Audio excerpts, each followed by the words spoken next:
ದೊಡ್ಡ ಬೋಳಿ ಮಗ ಅವನು. ನ್ಯೂಸ್ನೊಳಗೆ ಇರಲಿಕ್ಕೆ ಏನು ಬೇಕಾದ್ರೆ ಮಾಡಿ. Talking about Gandhinagar, okay, with Gantumute, with your mindset. Exactly. So I've been trying to answer that for myself. It is not anymore Gandhinagar. It is not so centralized anymore. I think it is decentralized now. A lot of things are in JP Nagar and Rajarajeswari Nagar. So it's kind of decentralized. ಮಕ್ಕಳು ಯಾರೂ ಇಲ್ಲ, ಒಳ್ಳೆ ಅನಾಥನ ಥರ. For me, it was like, Looks can be a little seriously. But to answer your question a little more seriously, Like this should be in Gandhinagar, no?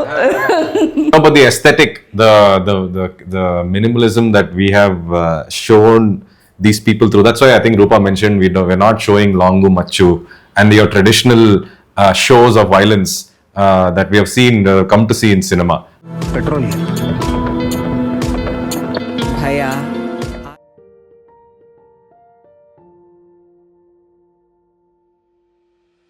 Today we have the creators of Kenda, Sahadev, Kelvadi and Roopa Rao with us.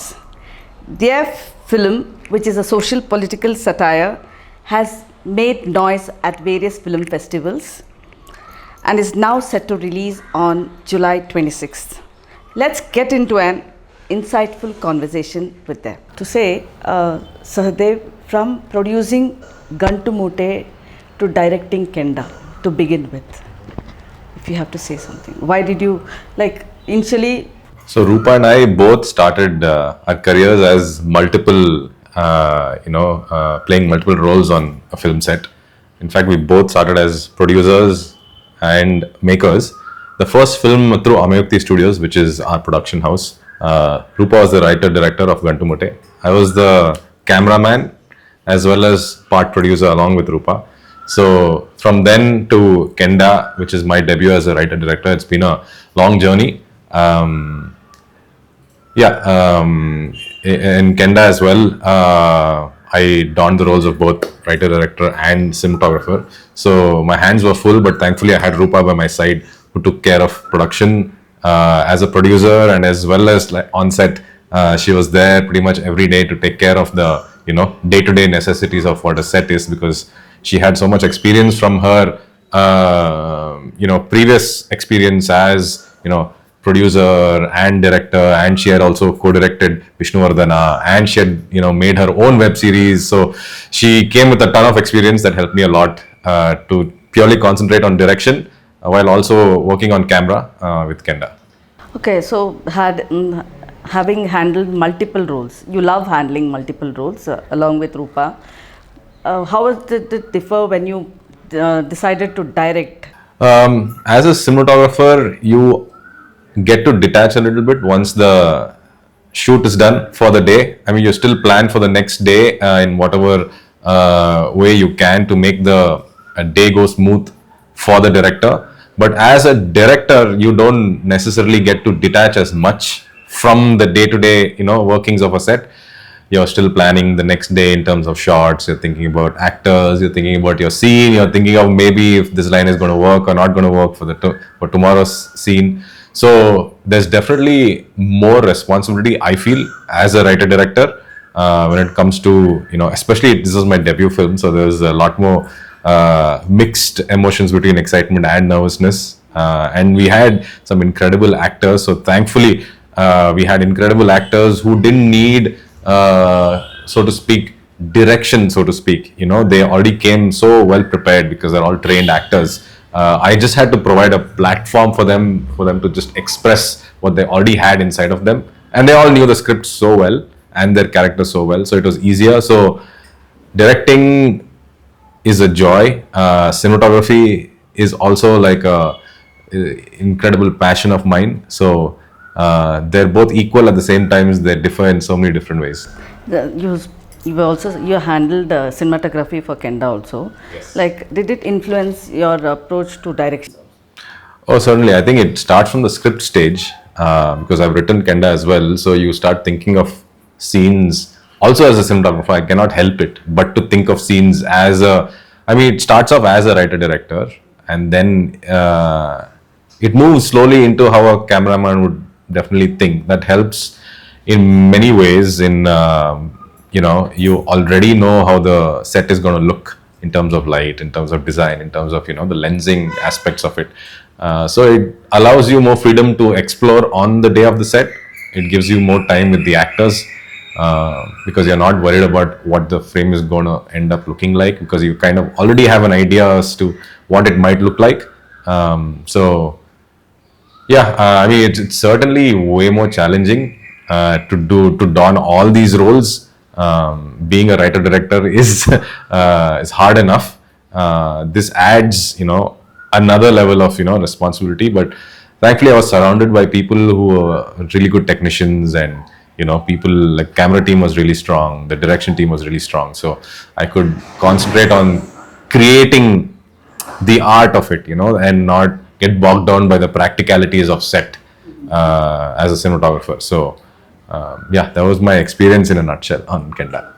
It's physically taxing for sure, right? Oh yeah, absolutely. But then, it's the same for the writer director as well. For the director, No, they always say cinematography and direction is parallel, they keep telling. When one person is handling both the jobs, is it one and the same you feel like, or just that there are different jobs? But no, it absolutely different. There are different roles on a set. At the same time, they need to converge at some point. They're not truly parallel in that sense. Even as a pure cinematographer working on a set where there's another writer director, you still have to converge at some point. You cannot be in two different wavelengths. You still have to communicate with them in a language. You need to figure out a grammar that you need to, crack that with the director. And since you're only the director, you have to ask questions to yourself. you do, and which is way more. That's constantly is the struggle I can imagine, because on my sets I'm the director producer and I have written it. So now while I'm writing, I'm already thinking how can I do it in less budget, which is kind of a hindrance to where all I want to go with the story, right? So I have to shut it up. In same way, I can imagine, because I have visited his, like where he used to work, on his like the boards around him, he has written shots. Like usually we write down notes, whatever we have. He is kind of sketched the frames. So he is thinking already like a cinematographer, and I would tell him constantly, forget that and focus on what you remember, sir, how we had this discussion. Yeah, so yeah. it's kind of hard to switch off and switch on, but then on the day of shoot, it is very physically taxing.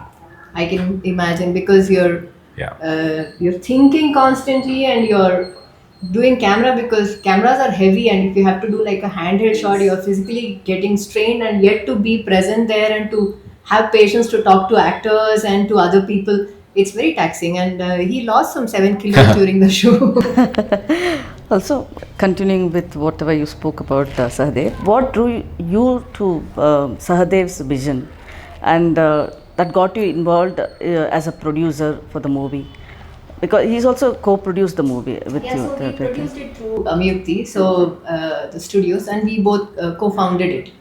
That's why it's both our names. And on the day-to-day operations wise, production wise, it was me who was handling it, because he had enough hands full.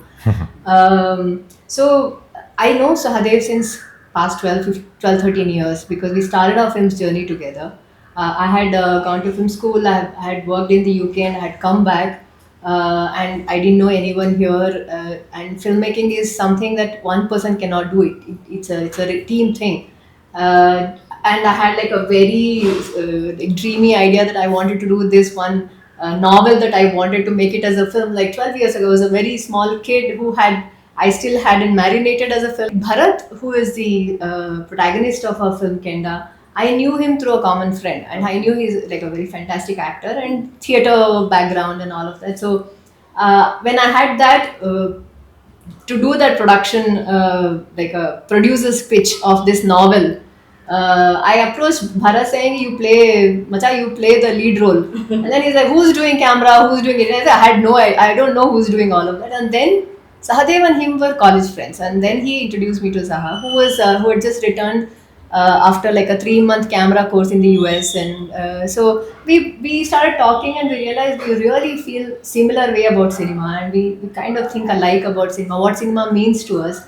And we were young, and then he went on to study in New York, and I continued here. I made my web series, and like I rooted a little bit somehow here. And then he came back 6 years later, and I was walking around with Gantumute script to Gandhinagar, producers, and things were not working out. And then I told him, I think on a cup of tea, Saha, I think we should start our own company, because every time we can't keep doing this. We'll drain, and we will not have motivation to do what we really want to do. And it was like in a second he said, yeah, let's do it. And that's how we ended up setting up the company. When we were doing Gantumute, much before that he had told me Kenda's story. It's been there in his head for a long time, like the concept of it, what he wants to do with it. And I know him as a human, and I know how sensible he is about human emotions, and I knew what he would do with this film. So yeah, I mean, it was by default when he said this today, I said, let's do it. So that was our next film after Gantumute. And it's been 2 years since we started shooting and getting things together, post-production, and we are now ready. And it's like from the script stage to now, it's been quite a journey, and I have been with him since the concept stage. So I kind of know how these characters are formed, how the world came into existence. So that's the joy of making films, like just seeing somebody's vision coming into life. You were talking about Gandhinagar, okay, with Gantumute. With your mindset, can you connect to Gandhinagar, which is a hub of cinema, they say? Were you able to connect during your rounds? No. Not at all. Honestly speaking, not at all. What is Gandhinagar to you? Exactly. So I've been trying to answer that for myself.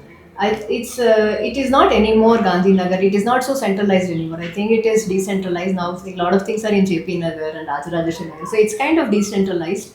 But I think historically, all the production, distributors, everybody who sit out of Gandhinagar, because of its proximity to financiers and business people, right? Because of Majestic and all these trading activities. I think that's how Gandhinagar came into existence, and a lot of hotels. And so Gandhinagar became Gandhinagar in terms of cinema because of this, right? Even now it's similar way, like we didn't know how to get distributors to Gantumute, so we were actually walking around the street thinking if there is a board distributor we would walk in. That's how we were doing. And then when we were walking, Yogesh sir, who is Vishnuvardhana's producer, Yogesh Dwarkesh, he saw me from the window, from his office, and he's like, what are you doing here, come up. Like, I don't like to see you like this walking on the road. And then that's how Gantumute distribution happens. So I don't connect to it, and it is fascinating. But for me, like, we really so interested in the stories that happen there, and if we can make movies out of Gandhinagar roads, it will be great. At least from the cinema perspective, you're saying, like watching, like like we go for shopping, no? Like That's true. I've heard stories. I haven't seen it myself, but some of my friends have told that there are like you go inside, and inside there'll be small room where there'll be people sitting inside a house, like a small rooms inside one small room, where they'll be talking of, we'll put 2 crore on this fellow da. That's the kind of discussions, and they're all carrying cash, and so that is fascinating. But that experience, what you had in Gantumute, did it help you to streamline with Kenda? Yes, a lot. We keep discussing that. I think, we're quite fast learners that way. So there was a sense of, I've worked in Infosys before, so I've traveled around the world. So a sense of how life happens, but how life happens in film industry, I got the taste of it through Gantumute. And for Kenda, we've kind of kept from making to now we are distributing it ourselves. So we wanted to keep the complete control of, it's hard to keep complete control, and without support we can't do it. But as much as possible, because we want to see our film reach its audience in its truest best, if possible, And it's kind of disheartening when we go with something and say, yaar nodtare, who will watch this? This concept will not even work. Sitting in offices in Gandhinagar, you can't be judging what 6 crore Kannadigas will want, right? So we just wanted to kind of see if possible to, go around them and see if we can reach directly. And so we'll see. If you want to describe Kenda, it's a crime political satire. I'll elaborate on that. So Kenda is primarily a character study of this man whose name is Keshava. Keshwa works in a factory, and then his life takes a turn at some point when he meets his old buddy. So, to put it in a few lines, Kenda is a socio-political satire, it's satire because I feel like politics is satirical. It's like I don't think you can take it seriously, even in reality. Sometimes politics in real life itself is quite funny. Especially watching the sessions, no, even I feel sometimes. Exactly, it feels like a TV show more than reality. Sometimes you cannot write stuff like that. I love it, but when I watch it, like, what is going on? Are they really there for? What is it called for? Like, Exactly. And also not like he said, it's not just in parliament but outside Yeah. world, like in our own lives, the kind of politics that happen, it kind of is funny. Exactly. It's like they're just going off of that. It's also a very intimate character study of this man called Keshwa, who is basically navigating through life. He's at the crossroads of sorts in his life, and then how his life takes a turn. And that's the journey that we follow, and we follow his journey through a very point of view, kind of a camera perspective, as very much Keshava's tracing his life. Yeah, we are very true and rooted to what he's feeling through the film, while there are so many other events that are happening around him in a society that is undergoing socio-political turmoil. There is we are focusing on masculinity as a theme, in a very masculine world. How men feel within that space. We're looking at male friendships. We are exploring that in however true and honest way we can in Bangalore. And also it's a story about, I could say, about the working class, the people that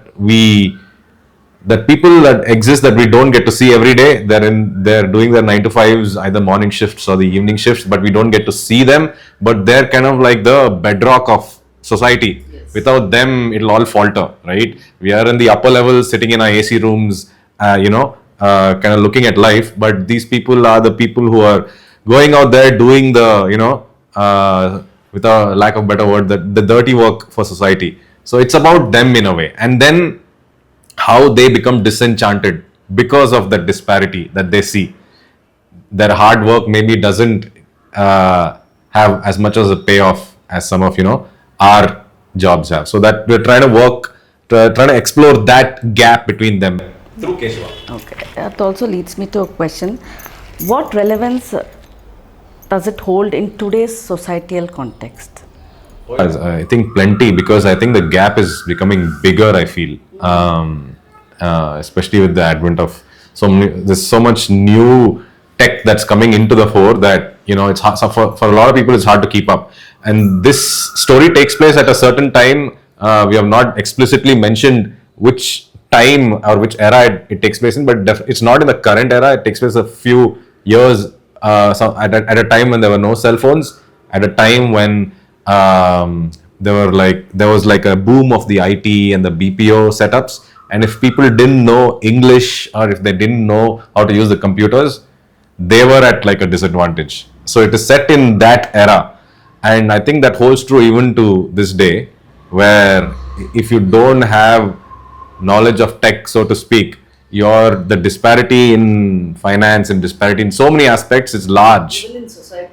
Yes. So I think it's very relevant to the present day as well, and I think politically speaking as well, it's very relevant to the present day. People need to watch the movie to understand what I mean by that. I don't want to give away the story, but And it all happens in the realm of rowdyism. Yeah. And not the rowdyism as we understand it to be, like the ones who when the moment we say rowdyism, long, macho and murders, these come into our heads. Mm-hmm. But this is the class of rowdies who are like foot soldiers of any if there is a riot, they're the ones who are pelting stones and breaking glasses and burning things. And do they even know why they're doing it? After seeing him, how did you even crack a story of a crime? For me, it was like, Well, looks can be a little seriously.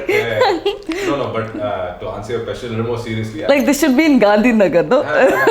no, but the aesthetic, the minimalism that we have shown these people through. That's why I think Roopa mentioned we're not showing Longu Machu and your traditional shows of violence that we have seen come to see in cinema, especially Kannada cinema. We are exploring violence, himsachara, in a very different way because violence happens in various ways, and we've tried to really not glorify it and talk about it seriously and talk about the effects of it, the consequences of what it means. So it's not easy. Violence is not it doesn't come easily, right? And when you see it coming easily on screen, there are certain questions that one asks as a maker, as a viewer.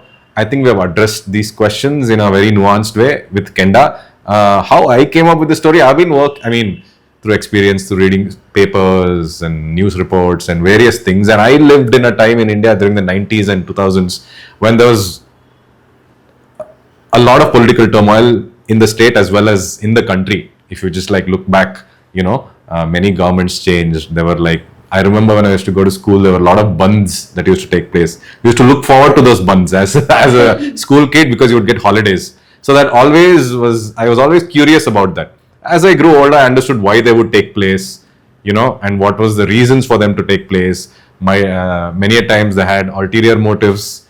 So these are the things that I've explored in Kenda. So you spoke we have good actors in the movie. It's always when usually a director or any production house, they look for the stars, but your prioritize of casting was at ease when you found the right kind of actor. Were you happy that finding the right kind of actor for your movie? Then you're looking for those there are people who look for stars and say, oh, we got this star for the film, but you sound very happy to have got a right actor in the film. If you want to just talk about it and about the actor himself, the protagonist. I'll do a little bit and then Go ahead. Yeah, of course. The idea of stars is only the demigod status. It's only in India, man. The rest of the world, they call them protagonists, actors only, right? Even the brand value that they carry becomes star value, right? So, which could be kind of for stories like this, if they are not open to play the kind of vulnerable roles that we write, it could become like a baggage to a story, right? So we are not against working with stars, but for this story, we really wanted people who could just become one with everyone. They just shouldn't stand out because that's the character. He could be standing right next to us in a road corner tea shop and we wouldn't know anything because we don't even pay a glance to him. What could be his story? We wouldn't even think of. It's a story of such a guy and the life that he is having and the story that he is having, and because nobody is paying that glance, he could be forced to do things because he wants that attention in certain ways. So it is about that guy. So we wanted someone who could merge, and like BV Bharath, since we have known him for a long time, they have been talking of Saha and him have been talking about this story for 14 years now, since they've known each other. This is something he has worked in certain kind of spaces because he does all kind of, he's like a true artist, not just as an actor. He expresses himself as a painter, he does handcrafts and so many things. So he's worked in factories and all of that. So he brings that kind of the depth that was required for this role. So Bharath was given, he was a given. The rest of them, how we found is like Saha might just talk about it. I was thinking if both of you had not met 12-13 years ago, probably if he had gone with the script, everyone would have thought no idu star ge work agadu. It is obvious. So it's nice when things work for some movies. And how I kept thinking I hope these guys become stars as well. And, I hope so. And I hope stars do all kind of films, and I hope every film brings in new stars. So that should keep happening. Like every 10, 12 years, we hook on to certain number of people because they become like the brand. But when do we bring in new? There are so many good actors out there, man. Yeah. So many waiting for one opportunity. Yeah. So like I think it's a risk, sure, but if it's a worth taking, I feel. Now like Yeah, our school of thought is quite simple, ma'am. It's like this. It's we want to work with craftsmen, and acting is also a craft. It's also an art. For some it comes naturally, and for many they have to work on it as well. And there are a lot of people to whom it comes naturally, and they dedicate their entire lives to that art. Like for example, just to go back and talk about Gantumute, right? Why did Rupa cast someone like a Teju Belvadi? She's incredible as Meera in Gantumute, right? And now one could argue, why didn't you put a known face for it? But it doesn't make sense to put a known face. At the end of the day, we're looking for someone who can fulfill that character to their fullest. And also, the other school of thought where we come from is, it's like this quote unquote star shouldn't be beyond the script, right? Why is a star beyond the script and not, let's say, the editor or the colorist or the cameraman or the light person? We are all doing the same thing. We're trying to create something, and therefore hopefully some magic on the screen will appear, right? So this sort of when there's this disparity on set, even what happens is you cannot create freely.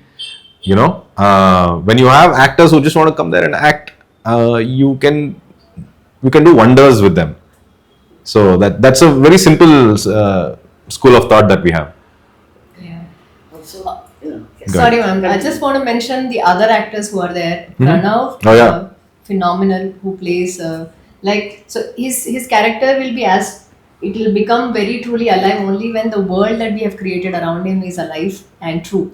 And in that, it's a character study of this guy, and also they all become like characters study, because the guy who plays Narasimha, who kind of is his mentor in the film, he is fantastic. We know Pranav, Satish, Gopal Krishna Deshpande is the only known name I think we have in our film, and Sachin, Bindu, like all of them, they're like Bindu. She's such a great actress. She's played the protagonist in Padai. When we went to her with this, because in the screen time, it is not as much as Padai. So, but we really wanted her to be part of this journey. So when we went and asked her, like, we want to give justice to her talent, right? So she'll be like, "Is it okay? And please don't mind us." And I was like, "No, I would love to come and work."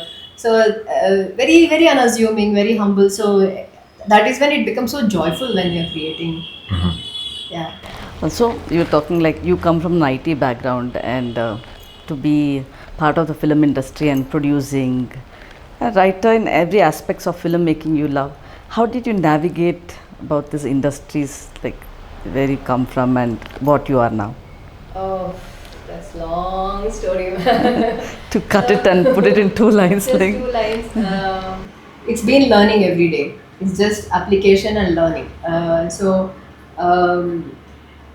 When I came in, I was 27, 28-year-old. Like after having been part of an IT company, I've traveled US and UK, and I have worked in UK via cinema after my film school. So when I came back, and my first stint was Vishnuvardhana as a co-director, associate director. So that was like a fantastic learning ground for me. 1.5 years of a commercial film set. Like I was so lost in the beginning, and then slowly I started understanding. So okay, this is like many things, like many things from like the fellow associate director asking me to call him sir, because I called him with the name, because I'm used to, like, it's like, "Hello Sahadev," that's how we start, right? "No, call me sir," he said. Like from first, and then from there to when we go to distributor's office or Gandhinagar, nobody gives me an eye contact. They all speak to Saha. Like I am the one who's answering. Nobody gives me eye contact. They answer looking at him. They can't believe that women can take decisions. So when they call, they say, can I speak to someone in your office?" So that was my next question. In a male dominated industry, do you agree? How do you go about handling things as a filmmaker? It doesn't unnerve me at all because it's just not in this industry. Everywhere I go, I'm used to it from being in India, and but I've traveled alone, and it kind of is my stubbornness that I say that it's okay if my gender is coming to you first. It's your problem, like, right? If you don't see my mind but my gender comes to you, then there's something that's something for you to work on, not me. But I just go about being who I am and wanting what I want. But it bothers me. I come back and think of it, but then I wake up because the love for cinema is so strong that I just wake up and now, okay, let's do what needs to be done. And it's just beautiful that in my intimate circle, like Sahadev, like my intimate circle, none of us have that disparity in our heads. Like I don't think Sahana, when we sit and speak, it's never like a boy and girl sitting and talking. It's just two humans sitting and talking, and we can speak for hours and without seeing what time it is. So, and it's been that way with BV, and so only in that circle we create. We step out of that circle to do what we are doing right now. So only then I have to deal with it. So which comes once in a year or so. It's fine, no problem. Also, your movie has made some right kind of noise at the film festival, and after studying like where you come from, the New York University, and is it like that leads you to that your films should go to film festivals, and your target audience are different from what you actually see in theaters, in single theaters and as such? Who are you making films for, like? And I don't think like it's not film festivals, or I think it should find its own audience, because I don't think kind of negating festivals film as like festival film. I think it's wrong, because festival films are something that everybody can and should be watching. It's not that whole idea of art film. It's all kind of merged somewhere, right? So I like, let's say, just to give an example, Malayalam cinema, lot of movies that come out that people appreciate can also do well in festival cinema. So they have merged somewhere into that space where it is good cinema at the end of it all, right? So somewhere that is who we are looking at as well, not just someone sitting in the festival circuit watching it, or just BC center. It's someone in between all of this who appreciate good cinema, who watch cinema for the medium it is, the art it is, the craft it is, beyond the entertainment, beyond the adrenaline rush one wants while watching cinema, right? For that you can go to Wonderla. But is it necessary to have that initial applause and the awards just to create a buzz? Absolutely, it Certainly is a helps. push. Certainly helps in like people getting to know you, like, because we don't necessarily have, so to speak, the brand associated with kind of films that we make, for people to get to know what we are making a year before we have made it. So what these awards and all of these things do is it helps us get to people's ears before the film comes out. And also it's great validation for the filmmaker also, that, because most of these festivals, the jury and the people who come to see the films there are all lovers of cinema, and the jury is usually like an international jury. They're all technically brilliant people who who form the committee, who are like applauding your expression, so to speak. So it's great validation for filmmakers as well, apart from it being just a game of how do we showcase this in a marketplace.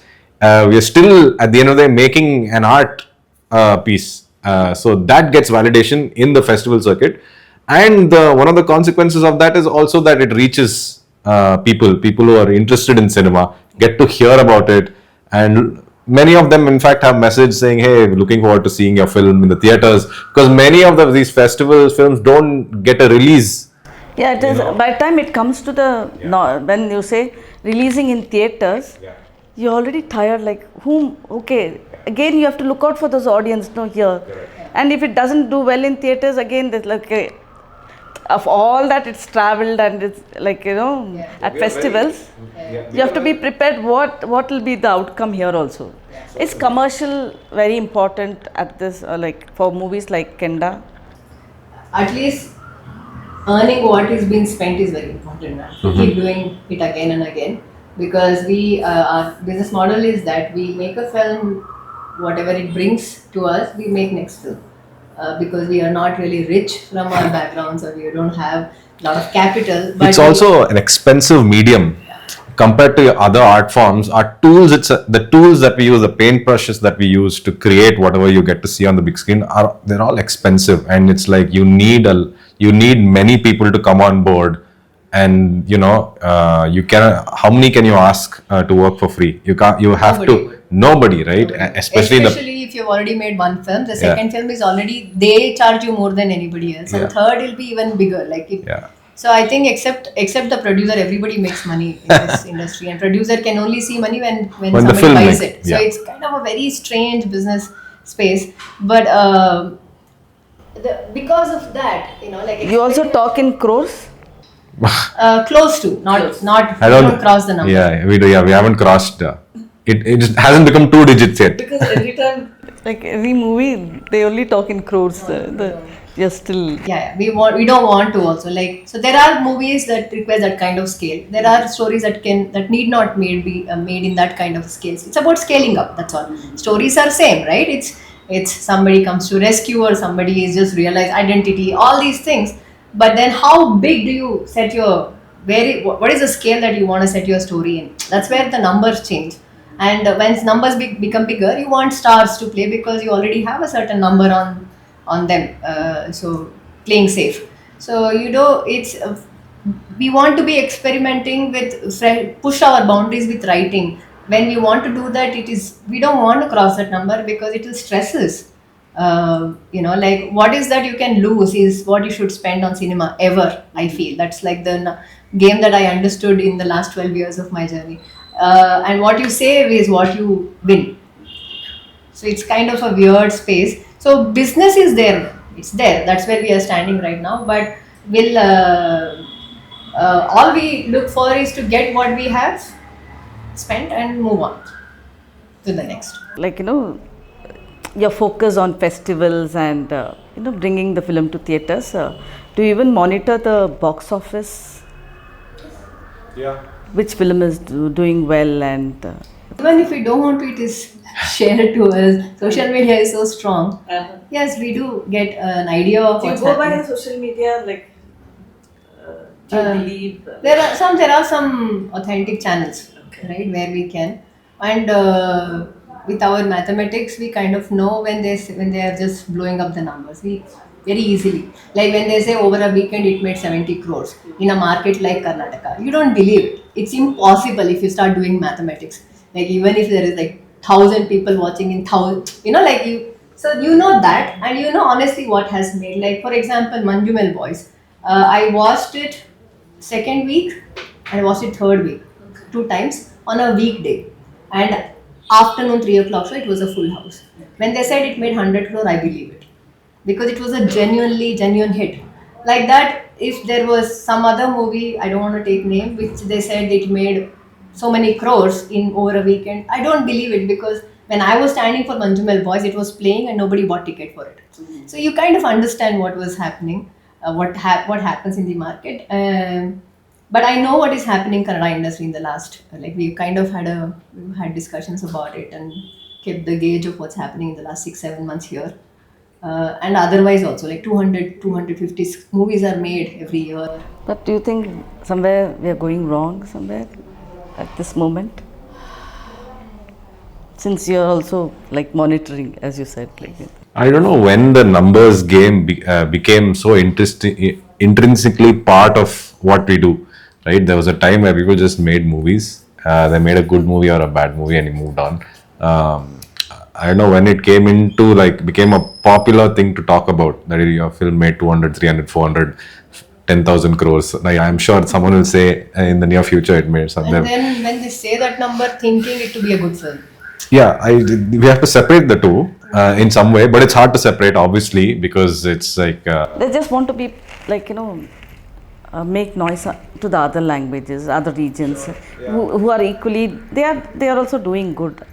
Of course, it's definitely important, I think, to a certain extent, but then it shouldn't, like I said, it shouldn't go beyond what we're actually trying to make, which is trying to make a movie with like good It's kind intentions. of a metrics. It's become like Yeah. good movies metrics. Like Uh-huh. has it made 100 crore or not? Right.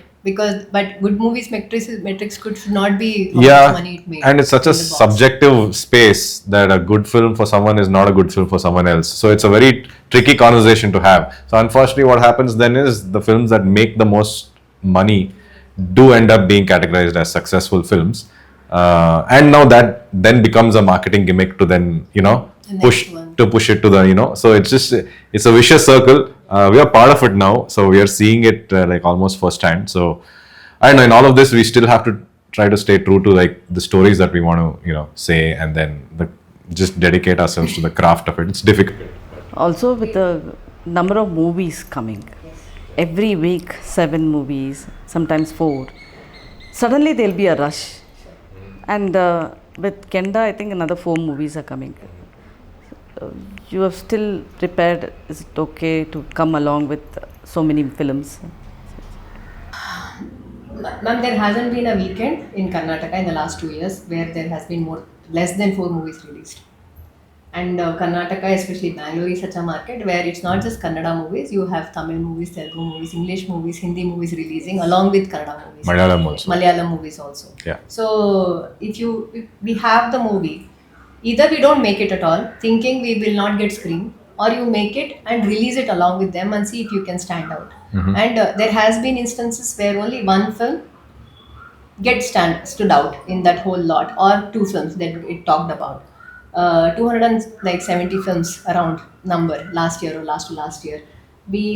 What movies we remember now? I can't recall 5 also, right? So I don't like so making process has become democratic, ma'am. Right now, anybody can make with so many lakhs, and people spending lakhs has become very easy for them, right? You can make a film, and but then after making film, what happens, right? You go into distribution phase and exhibition phase. Distribution, where all do you distribute? OTT, theatrical, satellite. OTT has become now OTT and satellite, and theatrical, and then there is your film festival, whatever, you different kind of distribution, right? And only these 2 channels give you money, right? Dubbing and all of that, they don't anymore to that extent, unless your movie has made so much noise. So OTT and satellite. Now, earlier we could give it to OTT, but satellite wouldn't take if it is a different brand. Now they want it together, and they come with their own numbers. And then theatrical, and for them to buy our film theatrically, it should do well, because now they have their OTT space is a very new business model space. They're also figuring out their own space, and it's only very very fresh, 4-5 years old, that's all. So, and theatrically, because OTT has become so like it's literally exploded with the number of content that you get to watch. Theatrically, people who they have like in their head, they have divided. I will go to theater, spend 4,000 only if it is 4,000 means 4 people in the family. Only if it is like that worth it, because I need to buy 500 rupees popcorn to my kid. So in that whole thing, good movies are getting lost, right? So it is in the transition phase. So I don't think all the lull that is going around, it is very transitory, and I'm very hopeful of it, because I'm seeing in the next couple of years, it like some movies may not have worked now, but these movies, they should keep coming. Only then the hope will be alive for the next ones to come and next ones to come. If that doesn't come, then it will fall, it will be dead. Again, resurrecting from then will be very very challenging then to keep at it. We should get together and keep at it and keep giving good films, right?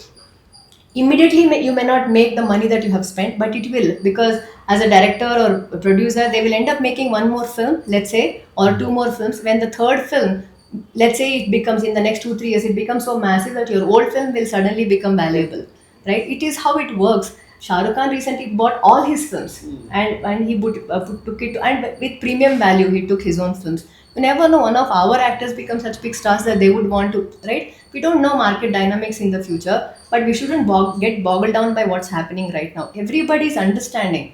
Exhibition space will change, ma'am. What is happening, single screen, 1,000 seater, it won't work. People getting out of like I see auto people watching constantly reels, right? Why will they leave all of that and come and sit in a theater? Unless it is like someone they're like, oh, my guru, my boss. If that is not happening, and they cannot come to multiplexes because they cannot even afford parking fees, right?